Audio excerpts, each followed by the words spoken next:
Hello বন্ধুরা, আশা করি তোমরা সবাই ভালো আছো। এই যে তোমরা ব্লুটুথ ইউজ করো, এই যে ব্লুটুথের যে হিস্ট্রিতে সব পড়ে থাকে সেগুলো কি করে তোমরা ডিলিট করো তোমরা কি জানো? চলো তোমাদের সেটা শিখিয়ে দিই। এর জন্য প্রথমে আমাদের সেটিংয়ে ঢুকতে হবে। তারপরে ব্লুটুথের মধ্যে আমাদের প্রবেশ করতে হবে। ব্লুটুথে প্রবেশ করে আমাদের প্রথমে ব্লুটুথটাকে অন করে নিতে হবে। এই দেখো আমার হিস্ট্রিতে কত বই পড়ে আছে। এবার এইগুলোকে আমি এক করে ডিলিট করবো। কী করে করবো? এই যে সেটিং আছে এই সেটিংয়ের প্রথমে ক্লিক করতে হবে।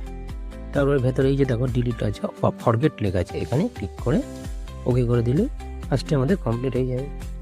এইভাবে তুমি সব এক এক করে করলে সব করে আস্তে আস্তে হিস্ট্রিগুলো ডিলিট হয়ে যাবে। ভিডিওটি কি কাজের না?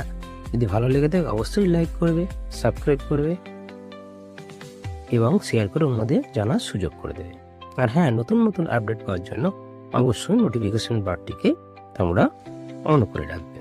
ভিডিওটি দেখার জন্য তোমাদের অসংখ্য ধন্যবাদ।